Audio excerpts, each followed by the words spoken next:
Hi everyone, my name is Yiceth Cosby, and today I want to talk to you about something we often overlook when buying clothes: how our shopping decisions impact supply chains, child labor, and the environment. The title of my presentation is "Who Pays the Real Price for Your Good Deals?" Inspired by the documentary The True Cost, which reveals the hidden impacts of the fashion industry. Let me start by introducing Freedom, a software solution designed to trace supply chains, helping companies identify risks related to child labor, forced labor, and trafficking. This software provides transparency and ensures that products are sourced responsibly. But why is this important? Because exploitation in fashion, agriculture, and construction affects millions of children and workers globally. And our decisions as consumers can either support or stop these unethical practices. According to UNICEF and the International Labour Organization, there are 160 million children engaged in child labor globally, which is about 10% of the world's children. These children are often working in hazardous conditions, with 70% in agriculture, 20% in services, and 10% in industry. In the poorest countries, 1 in 5 children is involved in child labor. This isn't just a problem in far-out places. Here in the United States, especially here in California, child labor continues in sectors like agriculture. These children face dangerous work environments that expose them to exploitation. Globally, child labor is deeply linked to unsustainable practices that not only violate human rights but also harm the environment. Another issue that closely tied to child labor and trafficking is the crisis of missing migrant children in the U.S. A 2023 report from the Department of Homeland Security's Inspector General revealed that more than 30,000 migrant children released from U.S. federal custody have gone missing.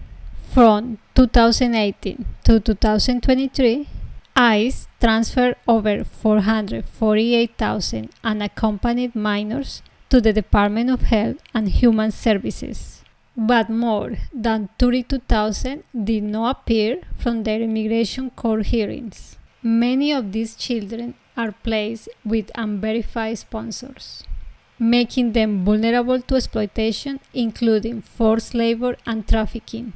The report highlights that ICE lacks the capacity to monitor their status once they are released, and this increases the risk of these children falling into the hands of traffickers.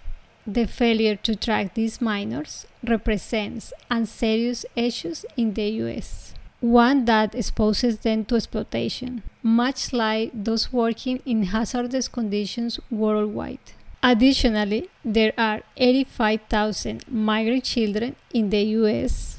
whose whereabouts are unknown.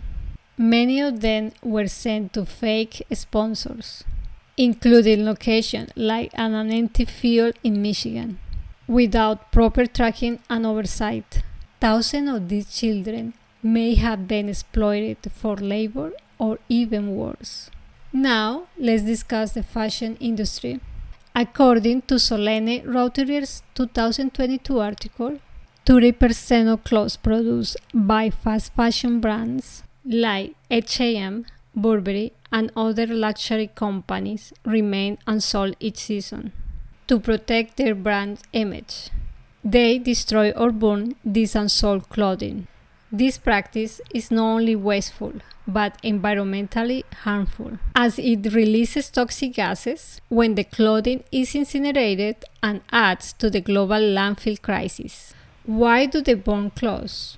For many brands, offering discounts could devalue their products, especially for luxury labels. They also take advantage of a U.S. legal process called drawback, which allows them to recover up to 99% of taxes, and unsold goods if they export or destroy them. So while they protect their profits, they also contribute to pollution and waste. One of the most shocking examples of fashion waste is in the Atacama Desert in Chile. Each year, 46 million tons of clothes are imported to this region from Europe, Asia, and Americas. What happens to all this clothing?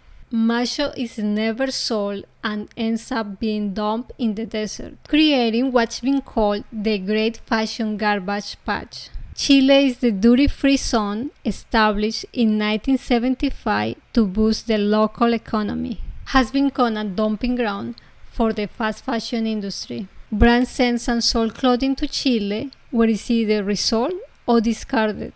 Since textiles waste management is limited, these garments pile up in the desert, contributing to the environmental crisis. Many of the clothes are made from synthetic materials and don't biodegrade, turning the desert into a massive wasteland of discarded fashion. Next, let's talk about one of the deadliest disasters in the fashion industry, the Rana Plaza collapse in Bangladesh. On April 24, 2013, more than 1,100 garments workers died when the factory building they were working in collapsed. This factory produced clothes for major global brands like Primark, Walmart, Mango, and Benetton. Despite the visible cracks in the building, workers were forced to keep working under the threat of losing their wages. This tragedy wasn't just a one-time incident. It was the result of a system that prioritized profit over safety. Since the disaster, more than 122,000 safety violations have been identified in Bangladesh factories. And while 90% of these violations had been corrected, the underlying issues remain. Some brands, like Levi's and Amazon, have refused to sign agreements to ensure safety standards in factories, highlighting that voluntary safety measures are not enough to protect workers. Even in the US, garment workers face exploitation.